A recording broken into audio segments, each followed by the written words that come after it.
Dyma chi ymunwch â ni fel da ni'n edrych ar gymal terfynol yr adran ganol Ffrancwr Hughes Le Chaume, Phil Grove ar 2, Alun Evans ar 3, Josh Page ar 4, George Olof, Will Rogers yn herio gilydd am y wobr fawr fan hyn. Pwy sy'n mynd i fuddigol yn y cymal terfynol yn yr adran ganol? Wel, mae rhwng y Ffrancwr a'r Sais ar y funud yn dangos y ffordd i'r Cymru.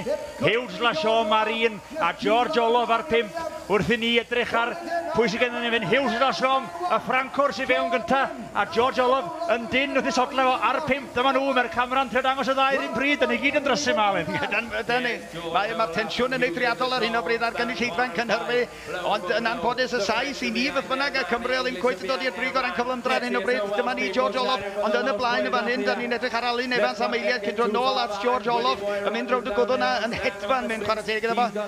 Lawr yr ochr gyntaf mae rwan y long blows i ddod eto, anodd deud o'r llun eang na pwy sydd ar y blaen, ond George Olof oedd ar oen cyntaf lawr, so bod y Ffrancwr fan hyn, Hughes Le Chaume, yn ta'n cnifio eithriadol o daclus. Alun Evans. Alun Evans, diolch yn bell ar ôl nhw, rhyw hanner oen ydi o. Tyrona Alun, cadw i fynd i'r Cymru.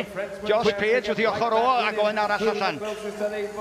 Ie, Josh Page, oedd o'n gryno iawn yn y rownd gyndyrynol, wedi cario fo trwad i'r rownd gyndyrynol, ond angen newid ger rwan, Josh, achos mae'r Ffrancwr a'r Sais yn dangos y ffordd, a mae'n agos iawn rhwng y ddau yma. Pwy sy'n mynd i ollwng i 5 oen, 3 ar ôl yn y gorlan i'r Ffrancwr ac i'r Sais.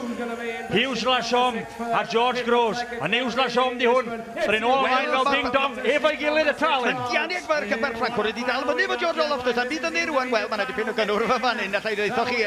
Ambell un yn y gynulleidfa, neidio fan e lawr wedi cynhyrfu cymaint. Ydyn wir, pwy sy'n gen i Alun Hed Evans di hwn, o lan uwchlyn, mae'n cicio chydig, diolch eisiau gweld hynna'n digwydd. Wasgau Alun a dal i fynd. Ie wir, ar y cyflymdra yma rwan, does am amser i oedi, bwrw ymlaen sydd angen. Bach yn hamddenol yn fan hyn, fel y gwelwch chi, ond i mewn a fo ar gyfer y nesaf, Josh Page ac George Olof yn fan hyn. Da ni'n cadw llygad barcud ar y bachgen yma, a mem a fo sydd yn rhagori o'r ychydig ar hyn o bryd yn cymharu i safle fo gyda'r Ffrancwr. O, maen nhw'n union o'i gilydd, dwi'n gweld y sgrin llydan, sy'n neis cael shot llydan, falle ni'n gweld, dyma ni ar y gair, maen nhw wedi clywed ni, Hughes Le Chaume ar y chwith ar 1, a George Olof, Josh Page bron i ddafad gyfan, neu oen dos yn dweud ar ôl y Sais a'r Ffrancwr ar 1 a 5. Drychwch ar George Olof yn mynd.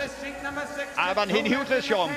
Y ddau o'n nhw, fel wyt ti'n dweud, allan ni'n neidio un i'r llall a byddwn edrych fel yr un ddafad. Fel gwylio tennis Malin, hen i mynd o'r un i'r llall. George Olof allan efo 6. 7 mae'n drwg iawn gynnau. 1 ar ôl yn y gorlan. Y cynnwrf yn cynyddu. Di wir, ar drychwch, ac mae'r cyflymdra'n cynyddu hefyd, mae safon gwych yr wyn yma, ac maen nhw wedi dewis y rai rhwydda ar gyfer y diwedd, ond drwylswch chi'n ffordd Phil Grove i mewn i'r gorlan. Hedfan mewn ag allan, dwi'n siŵr a gyffyrddodd yr oen y llawr nes fod yn barod i ddechrau agor y bol. Wel, son i gip ar Will Rogers ar y 6, dyn ni weld llawer yn y fo, mae'n cadw'n ddistaw yn y top na, mae o ar oen 6, ond yn barod, Hughes Le Chaume di hwn y Ffrancwr, lawr i'r osgwydd gyntaf na, ond dwi'n gweld George Olof reit yna, mae George i gael oen chydig mwy glynig tro yma, falle allai weld Hughes Le Chaume yn dwy'n y blaen tro yma o ryw chydig. Ydy wir, mae o'n troi, dwi'n gweld o ar y sgrin llydan. Dyma fo yn troi am adre, 1 ar ôl yn y gorlan Alun. A mi fyddai'n dipyn o sgwp tas a Ffrancwr yn mynd â hi yn yr adran ganol yma, rhywbeth i gofio yma yn y sioe fawr. Tro cyntaf i hynny digwydd i mi gofio. Dyma ni, Hughes Le Chaume. Hughes Le Chaume. A'i oen ola allan. Dwi'n meddwl bod o'n mynd i gael Chaume heddiw, La Chaume yn y fideo. A 5 fan hyn ydi stondin o'r George Olof fan hyn, 1 ar ôl gen o fo, felly mae'r Ffrancwr ar y blaen o dipyn erbyn hyn, yn ennill amser efo bob strocen mae o'n neud ar hyn o bryd. Ia wir, dwi'n clywed y sylwebr yn y sied, dwi'n gwyddi, ale, dwch honna, Hughes Le Chaume yn gwyddi. Paid â Chaume ni, mae Hughes Le Chaume lawr ar yr ysgwyl. O, mae'n cic. Allith hynny olygu colli amser, ond dim digon dy byca. Dyma fo, George Olof, yn ei ddal o fyny, mae o camu fyny'r gwddw. Yn dyma un anferth gyda o fanna, rhag weld y gorffen yr oen yna mor gyflym as i bosib. Ydy wir, George Olof, lawr yr ysgwydd, ond yn barod os welwn ni Hughes Le Chaume, lawr o dan y goes gynta'n Alun. Dal gafal Le Chaume, Monsieur Le Chaume, dyma fo i chi, yn agor yr ochr lwyth yna. Dyma fo Hughes Le Chaume, os welwn ni ar y stand 1, mae George Olof yn trio orau i ddalo. Dwi'n meddwl bod o'n mynd i ddalo. Un o'r gorffan a gwasgu'r botwm coch, y Ffrancwr. I Ffrainc. Ie wir, y Ffrancwr yn gorffen gyntaf, yn dangos y ffordd i'r gweddill. Da iawn, Hughes Le Chaume. The runner-up, ladies and gentlemen, Josh Page.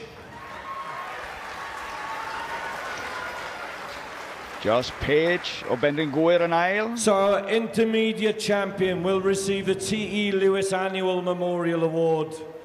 the Lister handpiece, the comb and the sash. From down here on the Gower, Phil Grove.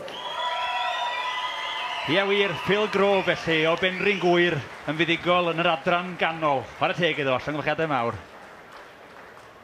You're not going past. Dyna ni felly o ganolfan gneifio Meirion. Phil Grove yn mynd â hi yn yr adran ganol. Pencampwr yn cael handpiece Lister i fynd adre efo fo.